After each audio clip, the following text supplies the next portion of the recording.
Западные страны признают, что у них есть закон об отчетности НКО, НПО, но при этом они выступают против того, чтобы подобный закон работал в Кыргызстане. И тут возникает резонный вопрос: почему такие двойные стандарты? Почему некоторые послы западных стран в Кыргызстане, таких как Франция и Финляндия, открыто выступают за то, чтобы данный закон не вступал в силу, при том, что в их странах он исправно работает? Послушать их, то они явно сами себе противоречат. То есть в их странах должен быть порядок, и они его поддерживают, а в других государствах пусть царит беспорядок. Так получается. Кыргызстан избрал путь открытости и прозрачности. Чем Кыргызстан хуже тех стран, которые стремятся к национальной безопасности государства? Очевидно, что стремление государства сделать работу НПО структур более прозрачной не будет поддерживаться ими самими, потому что этот принцип даст понять, откуда берутся их деньги и на что тратятся, помогут отделить полезные организации от вредных. Представляем вашему вниманию ответы послов.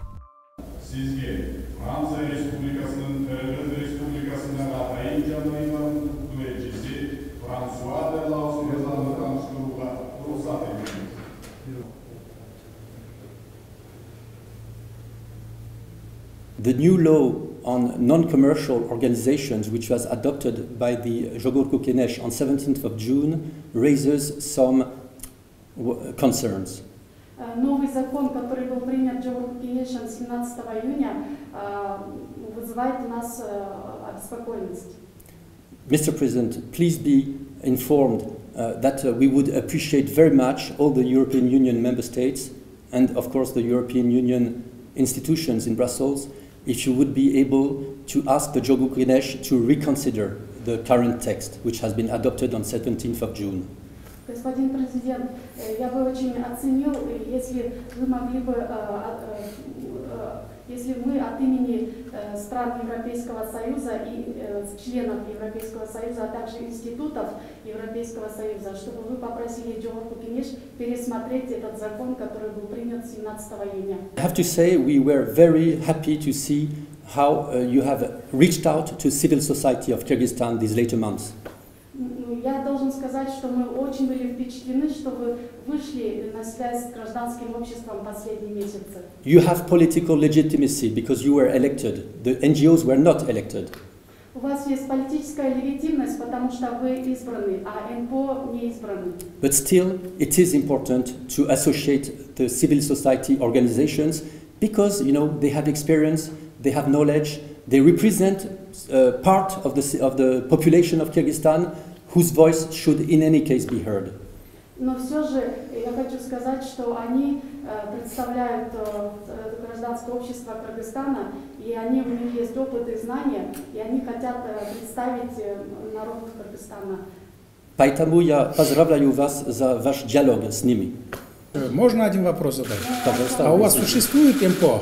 Неправительственная организация. НКО во Франции есть, существует? Конечно. А у них финансовые отчеты прозрачные? Вам представляет отчет, ежегодный отчет? Откуда деньги поступают, куда уходит, кому сколько зарплату выдает? Есть такое? Прозрачно?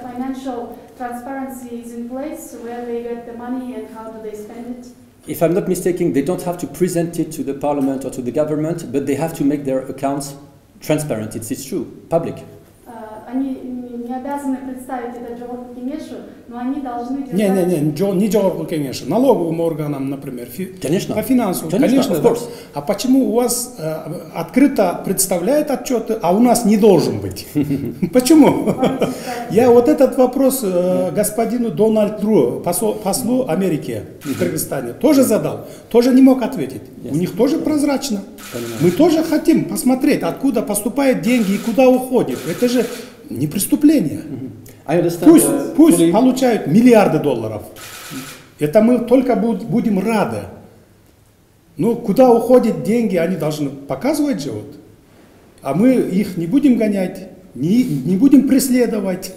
Понимаем, конечно. Только закон об этом только говорится в законе. Все, больше ничего нету там. Из этого трагедию делать не стоит, наверное. Сизге Финляндия Республикасынын Кыргыз Республикасындагы атайын жана ыйгарым укуктуу элчиси Сойли Макалейнен Буханис айымды тааныштырууга уруксат этиңиз.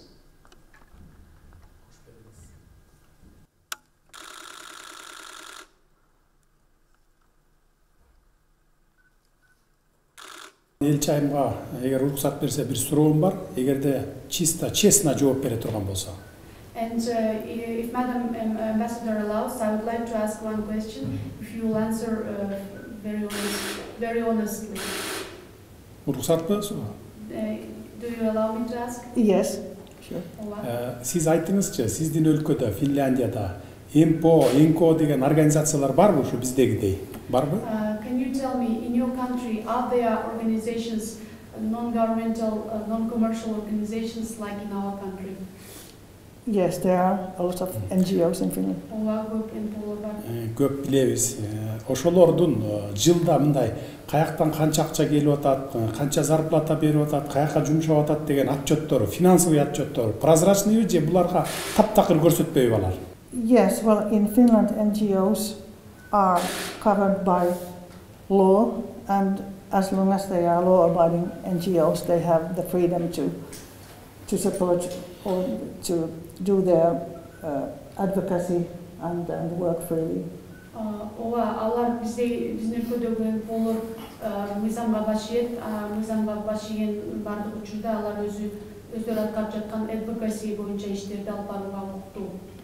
Жок, финансовый отчетторун сурап атам. Булардыкы налоговый көрүп тура алабы? Бийлик мисалы каяктан канча акча келди, каяка кетти? Банктар аркылуу, банктардан көрүп тура алабы? Буларга көргөзөбү же бийлигине таптакыр көргөзбөйбү? Yes, well, they need to file their tax reports, and in there they have to tell where the financing comes and how they use it. Алар кайсы жактан каржы келгенин көрсөтүш керек жана салык органдарына алар бардык нерсесин декларациялап көрсөтүп туруш керек. Бизде кабыл алынып аткан мыйзам деле ошол эле мыйзам да, башка эмне мыйзам? Биз алардын акчасын тартып алып аткан жокпуз, оозун жаап аткан жокпуз, укугун тебелеп аткан жокпуз. Болгон эле ошол прозрачность болсун деп атабыз отчетунда. Эмне айырма бар? Бул жерде мындай принцип болуп калып атат да, биздин өлкөбүздө порядок болсун, а силердин өлкөңөрдө бардак боло берсе мейли деген принцип менен кетип атпайбы? Катуу тийсе кечирим сурайм, бирок мен ушу бетке айтканды жакшы көрөм да. I think there is a principle that it's okay, it's all and good organized, good in our country, but it's okay to be chaos in another country. I apologize if I'm very direct, but I like to speak directly. Болгону эле ошол прозрачность болсун, финансовый жагын отчетун так берип турсун. Мейли миллиарддап келсе дагы бизге кайра сүйүнөбүз. Аларга акча келип турса бизге да жакшы. Жумушчу орундары камсыз болот, налогу төлөнөт, биздин мамлекетке акча кирет, биз кучак жайып тосуп алабыз. Бирок бирөөнү да чекесине чертип, бир тал чачын түшүрбөйбүз. The only point is about their transparency. We will be only glad if they are bringing a lot of money because they are creating jobs for people, they are paying taxes, and we are only glad. We don't